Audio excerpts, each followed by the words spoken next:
Mario is my jam. It puts the plumber on its skin. Mario has basically become the universal symbol for video games, just like how Mickey Mouse is the universal symbol for Disney. Oh no. But to me, Mario doesn't just make me think of video games. At a time when we thought video games had run their course, Mario showed us you could create a near infinite amount of fun and complexity simply by layering very simple gameplay techniques, like a cake. I mean, you can go to the right and jump and fall. What more do you want? Stars? Stars? Stars! When the original Super Mario Bros. Brothers was released in 1985, it completely redefined what video games were. Don't get me wrong, incredible video games had of course been made before this. Tetris, Pac-Man, Cubert. What is happening here? But those games were just one screen, one idea. They were executed fairly flawlessly, yes. But this mushroom is fairly flawless, with its perfect curves and ivory charms. But in one go, you've basically experienced all of it. This video game was one of the first you could reasonably class as long. But it wasn't just its size that mattered. Oh, thank God. But it wasn't just its length that made it special. Loads of other games like Ghosts and Goblins came out around the exact same time as Super Mario Bros. And these two games are about the same length. Well, the exact same length. But do you see this guy from Goblins plastered all over the walls like Mario is? No, but I did have this definitely worthwhile calendar made. I wonder how July looks. Oh shit, don't look! Every single aspect of Super Mario Bros. Was completely original and groundbreaking. For example, it totally redefined the way you control your character. At the time, Mario's movement in this game had so many layers. He accelerated, had momentum, could be steered mid-jump, speed affected jump height, holding jump made him jump higher, and of course, the up button wasn't fucking jump.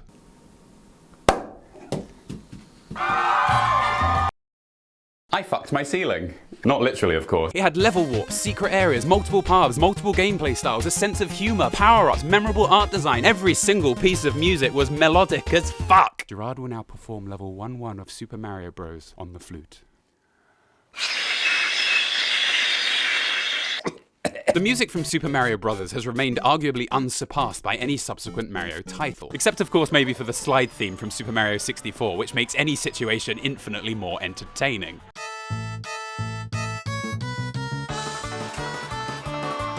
It wasn't just that this game was perfectly designed. Almost every single part of it was also entirely new. And that's the key word here. Super Mario Bros. Did so many things that had never been done before, and it did them all perfectly. That is why Mario is famous. Now, things start to get a little complicated after this point. Also, sorry, it's still 1985 and we haven't even mentioned Mario Maker yet, so let's just call this episode a prologue. I'm getting married this week, you see, so I'm gonna have to split this episode into two parts. Mazel tov! The sequel, Super Mario Bros. 2, then came out 3 years later. Interestingly, this game was basically just a random game that Nintendo reskinned to look like a Mario game because the real sequel Nintendo made to the original Super Mario Bros. Was so insanely difficult and similar to the first game, they didn't think America would like it, so only released it in Japan. You can't just stick a different costume on and have it become a Mario game. Oh God, I'm having flashbacks to my bachelor party. This game, of course, isn't featured in Mario Maker 2 and has a very different design to the core Mario series, so I'm just going to skip it for now as it's not that relevant to this review. Then, just 14 days after Super Mario Bros. 2 came out in America, its sequel, the critically acclaimed and commercial powerhouse Super Mario Bros. 3 was finally released, but only in Japan. What the fuck? I don't think this is alright at all. I've just got a new camera woman who's Italian. Valentina, is this okay? No, it's not. It's really not okay. It's not okay. It wasn't until a year and a half after its release in Japan that Mario 3 was eventually released in America. This is what was so great about gaming, and arguably the world as a whole at this point. Nintendo of Japan knew its American audience hadn't been properly paced for the release of Mario 3.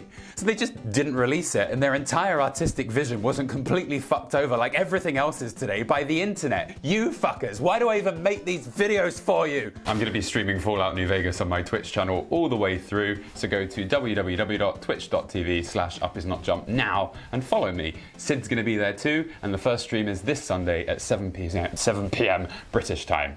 Thank you very much, everyone. With Mario 3's release, Nintendo managed to completely redefine 2D platforming again. Almost everything from Super Mario Brothers, gonna stop that now, was improved in every way. The multiple paths you could take were more elaborate. Many power-ups now completely altered the gameplay. Or, you know, it just made you a fucking frog. The visuals were absolutely mind-blowing. Well, when played on a normal-sized TV for 1988. It's like Mario's pixels are trying to kill me. Mamma mia. Is this funny? But as I explained before, at this time, Mario wasn't just about being better. It was also about being new. And although Mario 3 was blowing minds with these improvements, these were all things the original Super Mario Bros. Had already done. However, Mario 3 seemingly effortlessly managed to create two entirely new gameplay styles that practically revolutionized video gaming forever. The first was so simple that it immediately started being used everywhere, whereas the second was a little bit more subtle and difficult to emulate.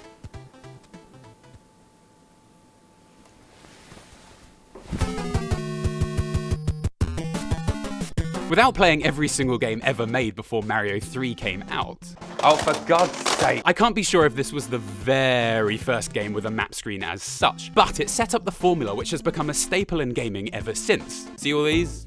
Just look at them go. You see, the thing is, as with all of Mario's improvements at this time, the map screen didn't just catch on because it was an interesting and engaging way to select levels. Although it was, Mario 3 added so many layers to this mechanic, it couldn't help but catch on. The map screen in Mario 3 doesn't just let you select levels, it's a gameplay mechanic in of itself. It has mini-games, random encounters, locks, multiple paths, shortcuts, dances with the music, and most importantly, you can use items to actually interact with it and find secrets. I remember trying the hammer on this block, finding this secret area, and it being one of the greatest moments of my fucking life. Maybe I should go outside more.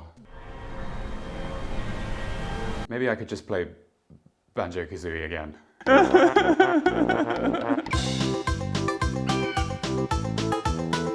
That's a bit unclear. Ow! I'd go as far to say that Mario 3 invented modern game design. That's a pretty big statement. Ow! The gameplay and level design in Mario 3 is constantly changing across the entire game. Every level, without fail, introduces 2 or 3 new mechanics to the player, whilst constantly expanding on the mechanics learned in the previous levels. The whole game is presented to the player like a story, with every level an idea giving context for the later levels. Each level may be standalone, yes, but this context and flow given from the previous levels is what makes each level markedly more fun and engaging. The game progresses like this, but with new locations and visual themes being added constantly as we go. It's a relentless barrage of ingenuity, quality, and unique ideas which is all achieved seamlessly within levels that rarely last longer than 60 seconds.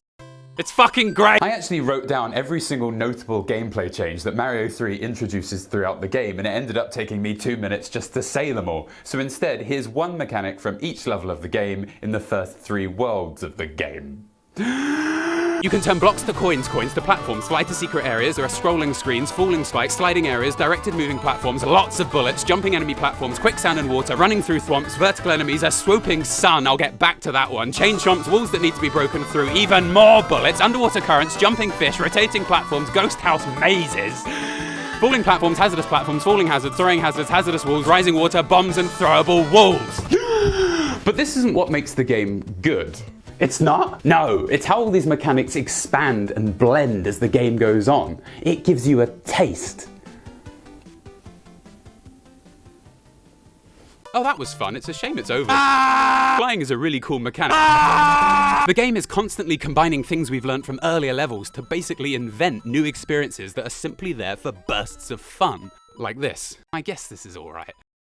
Oh yeah. In video games, experiences like this can be described as cathartic. This just means it's something that is naturally pleasing to do, and Mario 3 catharts all over the damn place. No! It even has a slot machine game where you can create living abominations of fungus and flour. Help me. It's coming. Now here's where we run into some trouble. So how can we top Mario 3? Says Shigeru Miyamoto in surprisingly perfect English. Look, let's just set the scene quickly. It's the late 90s and Nintendo has just created Mario 3. It was hilariously successful and arguably the best game ever made.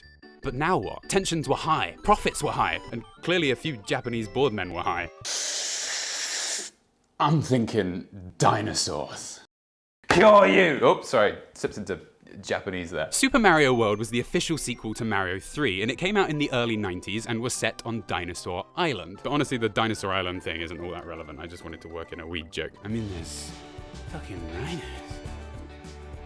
Super Mario World is very similar to Mario 3. I don't know, man, is that true? Like Mario 3, Super Mario World is a side-scrolling platform game with levels you select using a map screen. It expanded on all the things that made Mario 3 so groundbreaking. It perfectly emulated that naturally fun feeling of smashing blocks and murdering everything Mario could get his stubby boots on. That is to say, Super Mario World still catharted hard. Oh, not again! While still again managing to introduce entirely new and exciting mechanics to every single goddamn level in the whole goddamn game. How, Mario? How did you do it? Sacrifices! Sid, you've got to save me. Bring Khajiit his blades. The new mechanics introduced in Super Mario World were far more fleshed out than anything we saw in Mario 3. Speaking of flesh. As I said before though, Mario 3's levels never lasted longer than 60 seconds or so. This is because Mario 3 was on the NES. There's no room in here for longer levels. Super Mario World though was on the SNES, meaning this game has a lot more space to make larger levels. Though oddly, this cartridge is much smaller than this one. Example! Level 5-9 of Mario 3 is a level where you jump onto moving platforms and dodge enemies. It's fast-paced, it's fun, and it lasts about 50 seconds. Super Mario World has a similar level called Cheese Bridge area.